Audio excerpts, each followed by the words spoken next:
Hello दोस्तों, हमारे channel edu एनवायर में आपका स्वागत है। मैं जया।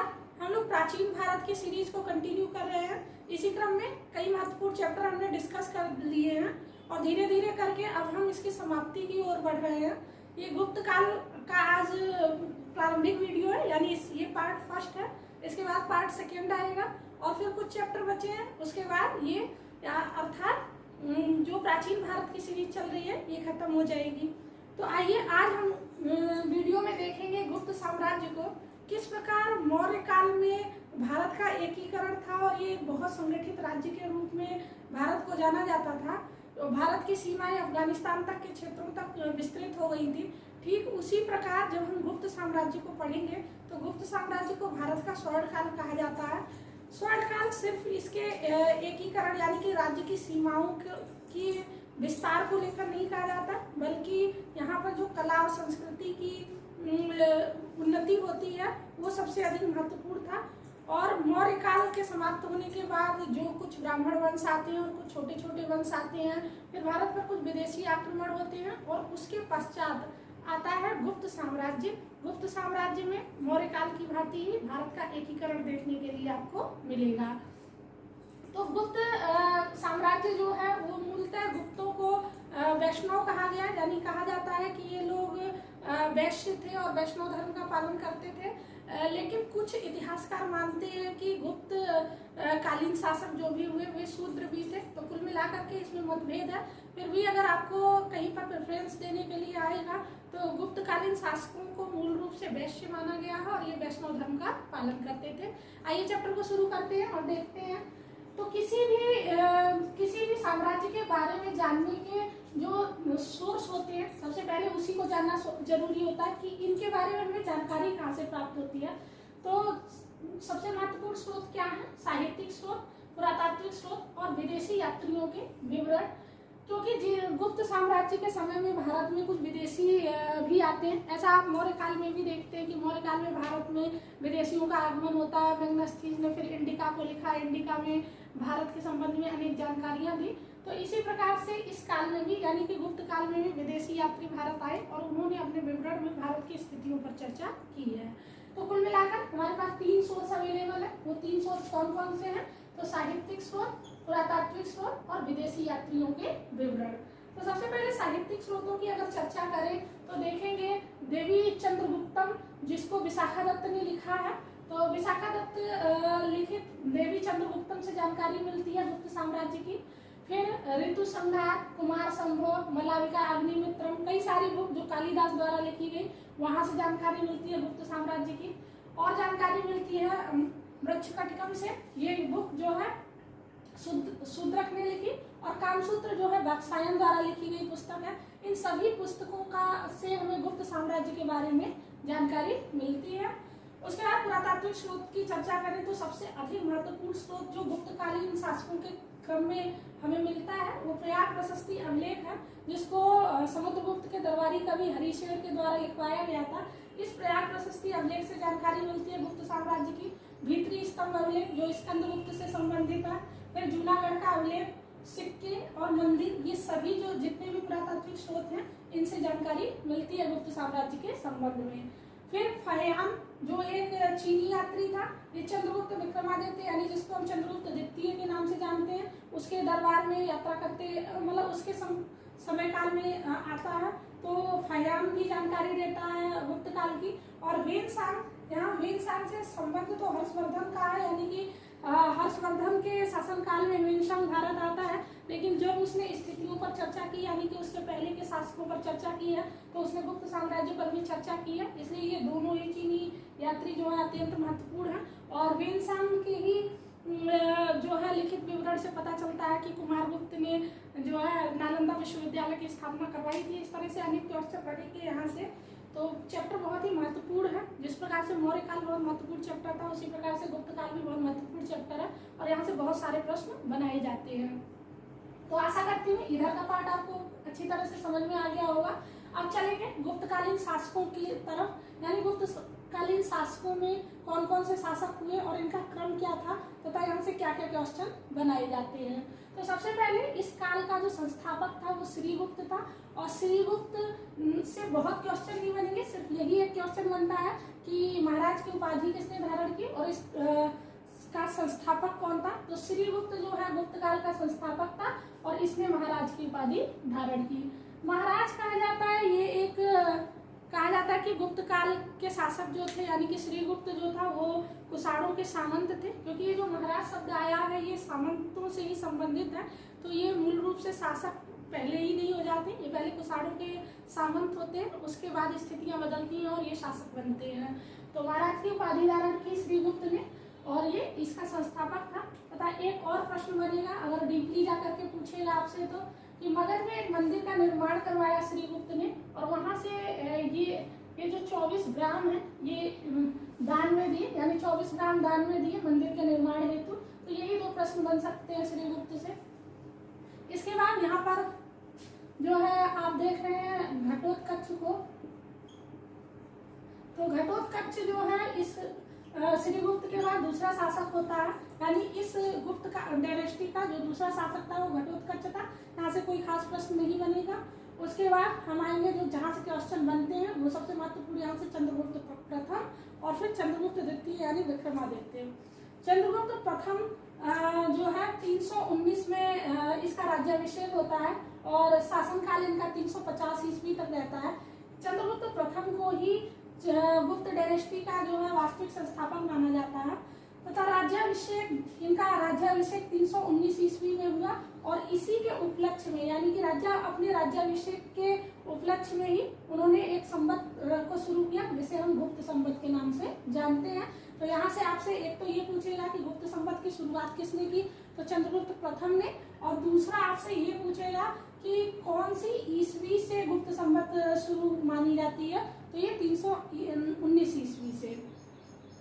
और गुप्त साम्राज्यों में जैसे कि आप शुरू से ही पढ़ते जा रहे हैं, जैसे जैसे राजा बनते हैं तो वो अलग अलग प्रकार की उपाधियां धारण करते हैं अपने आप को सर्वोत्कृष्ट दिखाने के लिए। उसी क्रम में चंद्रगुप्त प्रथम ने महाराजा धीराज की उपाधि धारण की और इन्होंने क्या किया, तो लिच्छवी की राजकुमारी कुमार देवी से विवाह किया। एक बात आपको बताऊं कि एक बार एक एग्जाम में गुप्तकालीन शासकों की जो पत्नियां हैं उनको मैच करने के लिए दिया हुआ था। तो यहाँ पे इसलिए आप इसको स्किप ना करिएगा, इसको ध्यान दीजिएगा कि किससे किसका विवाह हुआ है, क्योंकि ये एक बार जो क्वेश्चन मिलान में दिया हुआ था। तो ध्यान रखिए, लिच्छवी राजकुमारी कुमार देवी के साथ इनका विवाह हुआ और जो स्वर्ण सिक्के चलाए चंद्रगुप्त प्रथम ने उसमें कुमार देवी प्रकार के सिक्के थे, लिच्छवी प्रकार के सिक्के थे तथा राजा रानी प्रकार के सिक्के और विवाह प्रकार के अनेक प्रकार के सिक्के चलाए। तो कुमार देवी प्रकार के सिक्के किससे संबंधित है, चंद्रगुप्त द्वितीय से,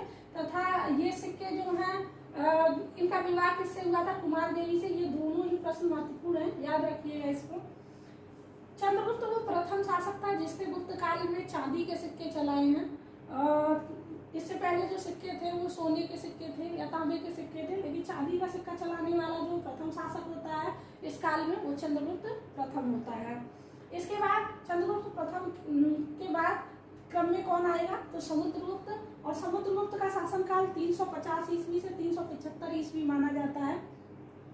समुद्रगुप्त कहा जाता है कि बहुत ही महत्वाकांक्षी शासक था और उसने दक्षिणाव्रत तथा आर्याव्रत के बारे राजाओं को जो है पराजित किया। कुल मिलाकर ऐसा माना जाता है कि समुद्रगुप्त ने अनेक राज्यों पर विजय प्राप्त की और इसी कारण विंसेंट स्मिथ ने समुद्रगुप्त को भारत का नेपोलियन कहा। नेपोलियन कहने का अर्थ यही है कि उसने अनेक राजाओं पर विजय प्राप्त की थी। समुद्रगुप्त के बारे में जो सबसे महत्वपूर्ण जानकारी मिलती है वो हरिशेर द्वारा रचित प्रयाग प्रशस्ति अभिलेख से मिलती है। इनके दरबारी कवि हरिशेर जो थे इन्होंने प्रयाग प्रशस्ति में समुद्रगुप्त की विजयों का ही वर्णन किया है। और ये जो प्रयाग प्रशस्ति अभिलेख है ये मूल रूप से निर्मित करवाया गया था अशोक के द्वारा। पहले ये कौशाम्बी में था, यहाँ से क्वेश्चन बना हुआ है इसलिए महत्वपूर्ण है। पहले ये अशोक द्वारा निर्मित मूलतः स्तंभ है, पहले ये कौशाम्बी में था और बाद में अकबर ने इसको इलाहाबाद में रखा। अब कुल मिला के इससे किसकी किसकी जानकारी मिलती है? तो अशोक की जानकारी, समुद्रगुप्त की जानकारी, अकबर की, बीरबल की और जहांगीर की जानकारी प्राप्त होती है। और समुद्रगुप्त के बारे में जो जानकारी है वो कहाँ से प्राप्त होती है? तो भानुगुप्त ने एक एरड़ अभिलेख लिखवाया था। तो एरड़ अभिलेख से दो जानकारियां प्राप्त होती हैं। एक तो भानुगुप्त के एरड़ अभिलेख से जो सबसे महत्वपूर्ण जानकारी प्राप्त होती है वो सती प्रथा के संबंध में है। ऐसा कहा जाता है कि सती प्रथा का जो भारत में प्रथम विवरण प्राप्त होता है वो भानुगुप्त के एरड़ अभिलेख से ही प्राप्त होता है। और भानुगुप्त के एरड़ अभिलेख से जो एक और महत्वपूर्ण जानकारी मिली, यानी समुद्रगुप्त की पत्नी दत्ता देवी के का प्रमाण मिलता है। और कहा जाता है कि ये राजा पृथु और राघव के समान जो है अत्यंत दानी प्रकार का राजा था। तो कुल मिलाकर भानुगुप्त के एरड़ अभिलेख से उसकी पत्नी दत्ता देवी और उसके दानी होने का प्रमाण मिलता है। इसके बाद समुद्रगुप्त को कला और संगीत में बहुत रुचि थी। तो उसने कुछ सिक्के प्राप्त हुए जिसमें वो बीड़ा बजाते हुए दिखाई देता है। तो ये यानी कि समुद्रगुप्त को बीड़ा में रुचि थी, वो संगीत प्रेमी था। यहाँ से कई बार क्वेश्चन बना हुआ है कि दो क्वेश्चन हमेशा बनते हैं समुद्रगुप्त से कि किसको भारत का नेपोलियन कहा जाता है और दूसरा बीड़ा बजाते हुए जो सिक्का प्राप्त हुआ है वो किस शासक से संबंधित है? तो वो समुद्रगुप्त से संबंधित है। एक और महत्वपूर्ण तथ्य कि समुद्रगुप्त ने अश्वमेध यज्ञ किया तथा अश्वमेध पराक्रम की उपाधि धारण की। तो यहाँ से जो ये बनेगा अश्वमेध पराक्रम। इससे पहले आपने पढ़ा होगा शुंग वंश में पुष्यमित्र शुंग ने 2 अश्वमेध यज्ञ किए थे पतंजलि की उपस्थिति में। उसके बाद जो आप अब अश्वमेध यज्ञ की चर्चा कर रहे हैं तो बीच के राजाओं ने किसी ने अश्वमेध यज्ञ नहीं किया है, और अगर किया भी है तो उसके बहुत विस्तृत प्रमाण नहीं है। लेकिन समुद्रगुप्त ने अश्वमेध यज्ञ किया और फिर अश्वमेध पराक्रम की उपाधि धारण की। और एक उपाधि और धारण की समुद्रगुप्त ने, परम भागवत की। तो ये उपाधियां याद रखिएगा, यहाँ से क्वेश्चन बनता है कि किसने महाराज की उपाधि धारण की, किसने महाराज धीराज की उपाधि धारण की, किसने परम भागवत की उपाधि धारण की। तो ये सब महत्वपूर्ण प्रश्न है, यही सब छोटे छोटे प्रश्न बनते हैं। फिर इस क्रम के बाद अब कौन आएगा? चंद्रगुप्त द्वितीय। तो समुद्रगुप्त और चंद्रगुप्त द्वितीय के मध्य एक और शासक आता है जिसको हम रामगुप्त कहते हैं। तो यहाँ से अगर कभी क्रम सजाने के लिए कह देगा तो आप तो समझेंगे कि समुद्रगुप्त के बाद डायरेक्ट चंद्रगुप्त द्वितीय आ जाता है। तो डायरेक्ट चंद्रगुप्त द्वितीय नहीं आएगा, बीच में रामगुप्त आएगा। तो मिलान के क्रम में आपको ये याद रखना है कि समुद्रगुप्त के बाद रामगुप्त आएगा तब चंद्रगुप्त द्वितीय आएगा। अब स्थितियां क्या बनती हैं कि रामगुप्त जो है शकों से पराजित हो जाता है। बहुत ही समझ लीजिए कि बहुत ज्यादा बलिष्ठ शासकों में इसको नहीं गिना जाता है। तो ये शकों से पराजित हो जाता है और इस क्रम में वो अपनी पत्नी ध्रुव देवी को शकों को देने का जो है शकों को देने के लिए क्या देता है? तो रामगुप्त का छोटा भाई होता है चंद्रगुप्त द्वितीय, उसको ये बात जो है बिल्कुल भी पसंद नहीं आती है।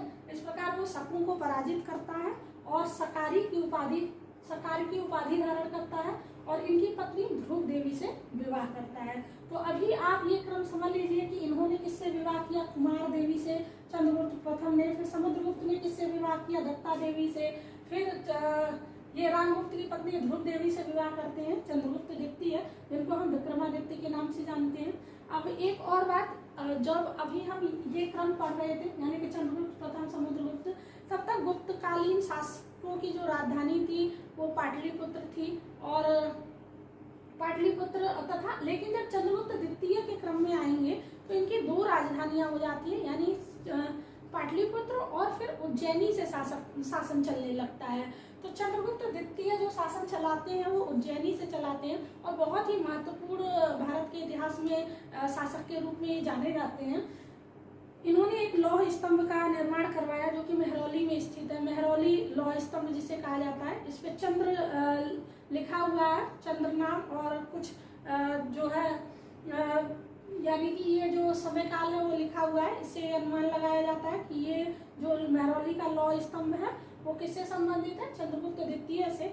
और वह लोहा इतना उत्कृष्ट है कि अभी तक उसमें जंग नहीं लगी है, इसीलिए वो जो है भारत की एक विरासत भी है। तो चंद्रगुप्त द्वितीय के समय में जो समय की जो जानकारी मिलती है वो उदयगिरी गुहा से मिलती है। चंद्रगुप्त द्वितीय की विजय का वर्णन उदयगिरी गुहा से मिलता है आपको। उनके दरबार में 9 रत्न रहते थे। 9 रत्न जैसे कि सबसे महत्वपूर्ण तो कालिदास ही थे।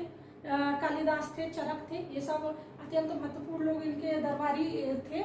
तो कालिदास ने तो अनेक किताबों की भी रचना की है। तो यहाँ से प्रश्न बनता है कि कालिदास किसके दरबारी कवि थे? तो इन्हीं के दरबारी कवि थे, यानी चंद्रगुप्त द्वितीय के। उसके बाद शकों को इन्होंने पराजित किया। अभी मैंने आपको बताया कि इन्होंने जो है रामगुप्त की पत्नी ध्रुव देवी से विवाह किया था शकों को पराजित करके, इसलिए इनको शकारी कहा गया। अब इसके बाद एक और जो नेक्स्ट शासक हुए इस डायनेस्टी में वो कुमारगुप्त थे। कुमारगुप्त प्रथम को महेंद्र द्वितीय के नाम से भी जाना जाता है और इनका जो शासनकाल है वो 415 ईस्वी से 455 ईस्वी तक का है।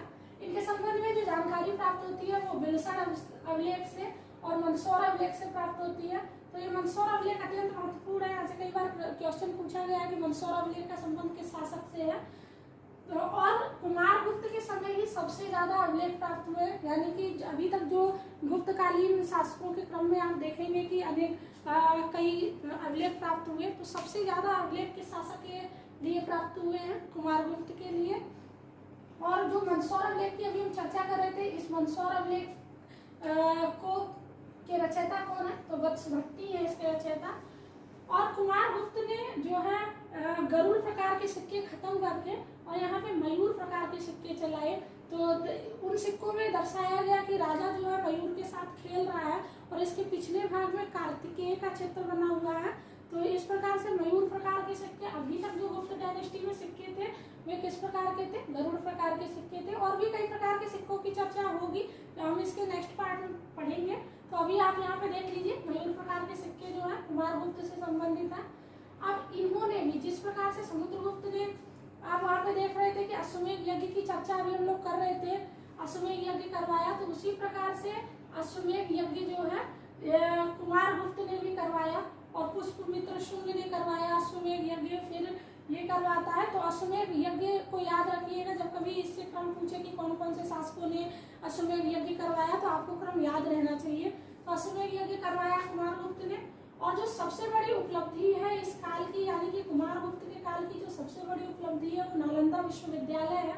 कहा जाता है सबसे बड़ा बौद्धों का संरक्षण केंद्र भी था ये, और बौद्धों का जो है सबसे बड़ा विश्वविद्यालय नालंदा विश्वविद्यालय की की स्थापना कुमारगुप्त ने करवाई।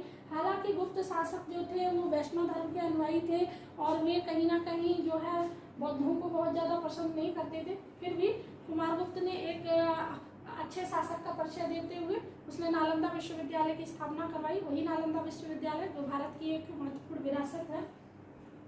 उसके बाद बात करेंगे स्कंदगुप्त की। तो कुमारगुप्त के बाद जो शासक आता है वो स्कंदगुप्त आता है। अब स्कंदगुप्त ने के समय की जो महत्वपूर्ण घटना है वो हूणों का आक्रमण था, यानी कि हूण एक बहुत ही बर्बर प्रकार की जातियां थी और जाति थी जो कि भारत में आक्रमण करती है। तो भारत में जो प्रथम आक्रमण हूणों का मिलता है वो स्कंदगुप्त के शासनकाल में। और इसकी जो है इसकी जानकारी हमें कहाँ से मिलती है? तो भीतरी स्तंभ अभिलेख जो प्राप्त हुआ स्कंदगुप्त के संबंध में वो जानकारी देता है कि इसके शासनकाल में हूणों का प्रथम आक्रमण हुआ। उसके बाद जूनागढ़ अभिलेख की चर्चा की जाएगी। ये वही जूनागढ़ अभिलेख है जो रुद्रदामन का जूनागढ़ अभिलेख बार बार हम पढ़ रहे हैं। तो ये जो जूनागढ़ अभिलेख है, यहाँ से सुदर्शन झील के पुनरुद्धार की घटना मिलती है, यानी कि सुदर्शन झील का पुनरुत्थान करवाया स्कंदगुप्त ने। और ये मौर्य काल में बनी हुई सुदर्शन झील थी और फिर क्रम वाइज आप देखते हैं कि कई राजाओं ने इसका जो है पुनरुत्थान करवाया है। तो जूनागढ़ अभिलेख में स्कंदगुप्त ने भी जो है इसका पुनरुद्धार करवाया, इसकी चर्चा मिलती है।